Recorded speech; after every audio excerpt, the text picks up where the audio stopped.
ಚಿತ್ರದುರ್ಗ ಜಿಲ್ಲೆಯ ಮೊಳಕಾಲ್ಮೂರು ವಿಧಾನಸಭಾ ಕ್ಷೇತ್ರದ ತಳುಕು ಹೋಬಳಿಯ ಮನ್ನೆಕೋಟೆ ಗ್ರಾಮದಲ್ಲಿ ಬಿಜೆಪಿ ಕಾರ್ಯಕರ್ತರು ಆಯೋಜಿಸಿದ್ದ ಜನ್ಮದಿನಾಚರಣೆ ಕಾರ್ಯಕ್ರಮದಲ್ಲಿ ನಿವೃತ್ತ ಕೆಎಸ್ ಅಧಿಕಾರಿ ಹಾಗೂ ಬಿಜೆಪಿ ಆಕಾಂಕ್ಷಿ ಎನ್. ರಘುಮೂರ್ತಿ ಭಾಗವಹಿಸಿದರು. ಈ ಸಂದರ್ಭದಲ್ಲಿ ಮಾತನಾಡಿದ ಅವರು, ಬಿಜೆಪಿ ಕಾರ್ಯಕರ್ತರು ಸಮಾಜದಲ್ಲಿ ನೊಂದವರ ಧ್ವನಿಯಾಗಿ ಕೆಲಸ ಮಾಡಬೇಕು ಎಂದು ಕರೆ ನೀಡಿದರು. ಮಾಜಿ ಸಚಿವ ಬಿ. ಶ್ರೀರಾಮುಲು ಅವರ ಅವಧಿಯಲ್ಲಿ ಕ್ಷೇತ್ರದಲ್ಲಿ ಸಾವಿರಾರು ಕೋಟಿ ರೂಪಾಯಿ ಮೌಲ್ಯದ ಅಭಿವೃದ್ಧಿ ಕಾಮಗಾರಿಗಳು ನಡೆದಿವೆ ಎಂದು ಹೇಳಿದರು.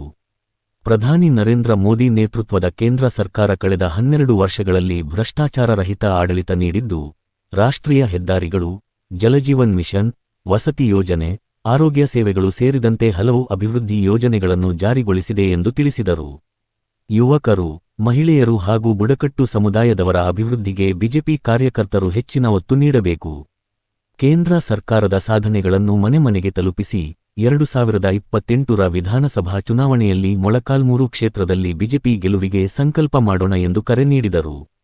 ಕಾರ್ಯಕ್ರಮದಲ್ಲಿ ನಾಯಕನಹಟ್ಟಿ ಮಂಡಲ ಬಿಜೆಪಿ ಅಧ್ಯಕ್ಷ ಚನ್ನಗನಹಳ್ಳಿ ಮಲ್ಲೇಶ್ ಸೇರಿದಂತೆ ಪಕ್ಷದ ಮುಖಂಡರು ಹಾಗೂ ಸುಮಾರು 150ಕ್ಕೂ ಹೆಚ್ಚು ಬಿಜೆಪಿ ಕಾರ್ಯಕರ್ತರು ಭಾಗವಹಿಸಿದ್ದರು. ಜನಧ್ವನಿ ನ್ಯೂಸ್, ಸತ್ಯದ ಧ್ವನಿ.